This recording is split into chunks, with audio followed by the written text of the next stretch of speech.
ఇవిగో. అమ్మా అమ్మా. రా బాబు. నమస్కారం అమ్మా. అంతా బాగున్నారా? నువ్వు ఈ ఊరికి వచ్చినట్లుగా మన సుందరం నాకు చెప్పాడు. కూర్చో. పర్వాలేదమ్మా. ఊళ్ళో మన వాళ్ళు క్షేమంగా ఉన్నారా? అందరూ క్షేమంగా ఉన్నారు అమ్మా. అష్టైశ్వర్యాలతో తొలదొగిన కుటుంబాన్ని ఈ స్థితిలో చూడడం అంటే నా గుండె పగిలిపోతోంది. ఎందుకు దిగులు పడటం? మనం విధిని తప్పించుకోగలమా? సుందరం అన్ని విషయాలు నాతో చెప్పి బాధపడ్డాడు. అవును బాబు, ఇప్పుడే ఒక స్థితికి వస్తున్నాడు. మరి మళ్ళీ సినిమా పిచ్చి పట్టడం లేక ఉద్యోగం పోవడం ఆ బాధ లేదు. ఇప్పుడున్న స్థితి మారకుండా ఉంటే చాలు. నేను 10 రోజుల ముందు గ్రీన్లాండ్స్ హోటల్ కాఫీ కోసం వెళ్ళాను. అవును, దాన్ని నడుపుతున్న చక్రవర్తి దగ్గరే ఉద్యోగం. సర్వర్ డ్రెస్ లో నా ఎదుటికొచ్చి నిల్చుని ఏం కావాలి చెప్పండి అన్నాడు. అమాంతంగా సుందరాన్ని చూస్తే నిజమా కళ అనిపించింది. సర్వర్ నౌకరి? అది నాతో చెప్పనే లేదే.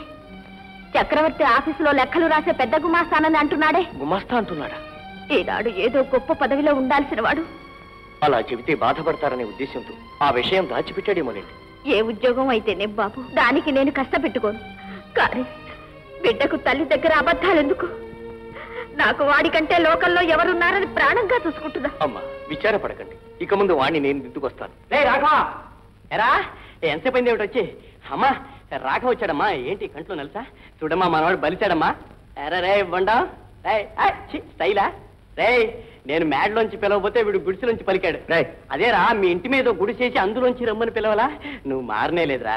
అమ్మా అమ్మా వీడు చక్క చూసామ్మా. అమ్మా ఇన్ని సంవత్సరాల తర్వాత ఇప్పుడు మన ఇంటికి వచ్చాడు. వీడు మన కోసం ఏమైనా తెచ్చాడని చూసావా? వీడిచ్చేదేంటమ్మా, నేను ఇచ్చాను వీడికి స్పెషల్ కాఫీ. రాఘవ అప్పుడు మనం అక్కడ కాఫీ తెప్పించావు, నువ్వు ఆర్డర్ ఇచ్చావు. అవునమ్మా. అమ్మా నేను ఆఫీస్ నుంచి వస్తూ వస్తూ చిక్కుడుగాయలు కావాలన్నా వంటగదిలో పెట్టు. రే సుందరం,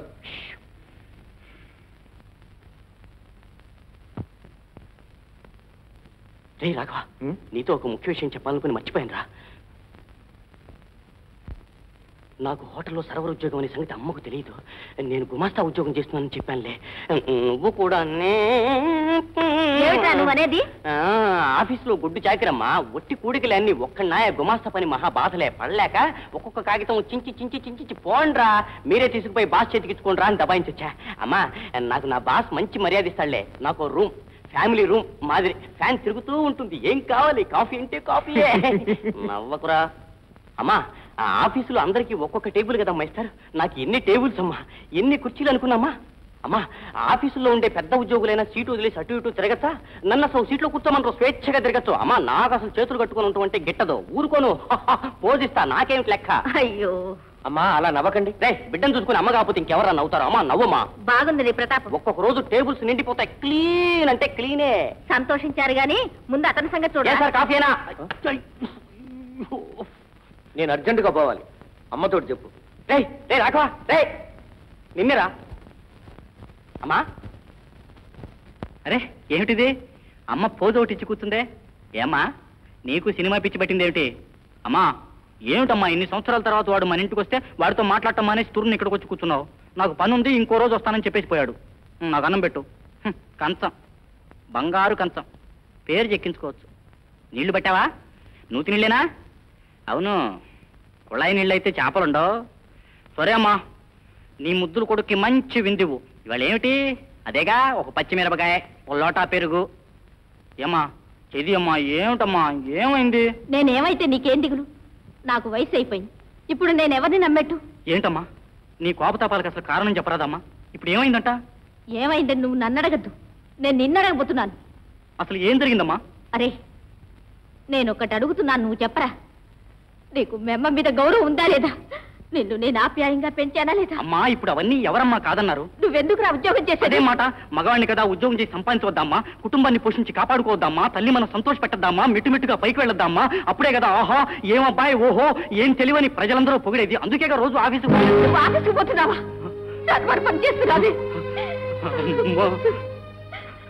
ఇలా ఎంతకాలం నాతో అబద్ధాలు? లేదమ్మా, నేను ఊరికే అబద్ధం ఆడలేదమ్మా. ఆడలేదుగా? నీ జీతం 100 రూపాయల? 100 రూపాయల జీతం కాదు, 50 రూపాయలే. మిగిలిన 50 ఎలా తెస్తున్నావు? ఎలా తెస్తున్నావురా? ఎలాగో సంపాదిస్తున్నాను.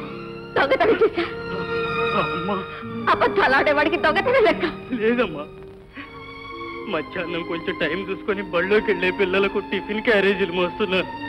ఇదంతా నాకు చెప్పకుండా దాచిచ్చావే. తెలుసుకుంటే నువ్వు ఎంత బాధపడతావో అని దాచిపెట్టొచ్చా. నువ్వు అబద్ధం ఆడేవని బాధపడడం కంటే దీనికి ఎక్కువ బాధపడతారట. అమ్మా, నాకు అబద్ధం ఆడాలని ఉద్దేశం లేదమ్మా. ఏమైనా నువ్వు అబద్ధం ఆడవా లేదా? అవును. సరే, ఇవాళ నుంచి నేను నీతో మాట్లాడతాను. అమ్మా అమ్మా, ఇంకెప్పుడు అబద్ధం చెప్పనమ్మా. నువ్వు నాతో మాట్లాడినంటే ఇంకెవరమ్మా నాతో మాట్లాడేది? పోరా అమ్మ, లోనికి పోద్దామా, నేను బయటికి పోతాను. పోరా బయటికి, బయటికి పోరా.